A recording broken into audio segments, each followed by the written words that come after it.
Steve and Alan's Pro Tips in a short time. Learn a lot. Hey, Steve, what do you have for us today? Well, Alan, I'd like to talk about bopping.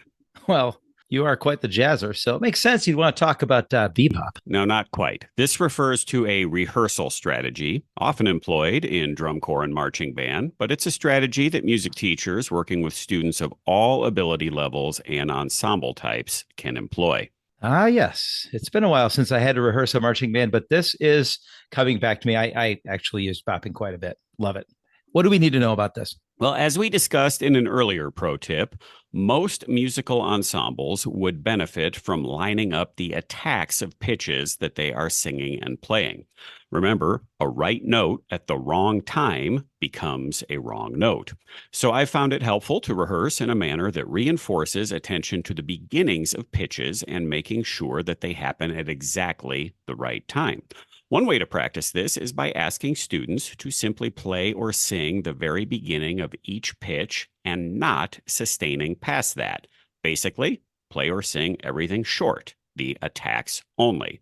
So instead of Mary Had a Little Lamb sounding like this, dee dee dee dee dee dee dee, it sounds like this, dee dee bop bop bop bop bop, which is how this strategy came to be known as bopping.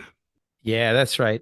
This made it a lot easier for me and the staff to hear whether or not students were rhythmically accurate, especially as the music became more complex. Yeah, for sure. That's one reason I use it with groups, but there are two other great reasons to employ attacks only or bopping. First, you'll notice the students immediately start trying harder because they don't want to be the person to play or sing in the wrong spot when no one else is. And two, an extension of that, when they do play or sing in those rests, it helps them to figure out the errors on their own.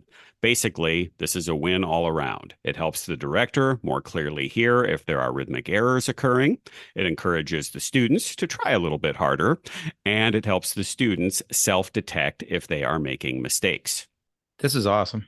So, are there any downsides or challenges to this approach? Yeah, I think there are a few. Even though the result is lots of short notes being played or sung, it is not supposed to be an exercise in staccato or playing the shortest possible notes, yet this is what students will naturally want to do. As a result, it becomes easy for students to not think about making a good sound. So I encourage them to bop with little bops of the most beautiful tone they can create. Otherwise, they forget about trying to make a good sound. Number two, obviously, this does not help with releases at all. So you must listen carefully after the bopping to make sure they are indeed holding notes the appropriate values. Three, similarly, this style of rehearsing does not exactly promote the most beautiful phrasing, sense of line, appropriate breathing, and so forth. Too much of this rehearsal strategy can result in performances that sound mechanical. Fourth, especially in the swing style, this type of rehearsing reinforces a very unswinging and disconnected approach to eighth note lines. So,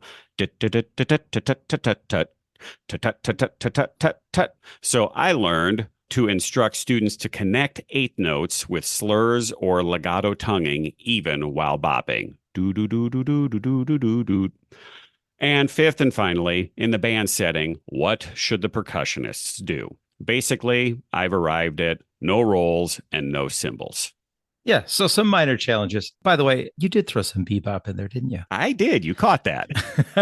It does seem worth it, though, to help establish some good rhythmic fundamentals at the start. This is probably most useful in the beginning stages, like, when the music is new. In my experience, yes. It's especially helpful as a technique during the first few weeks with the new repertoire. Everybody ought to do this. This is awesome. Thank you, Steve. Thank you, Alan. Steve and Alan's Pro Tips in a short time. Learn a lot.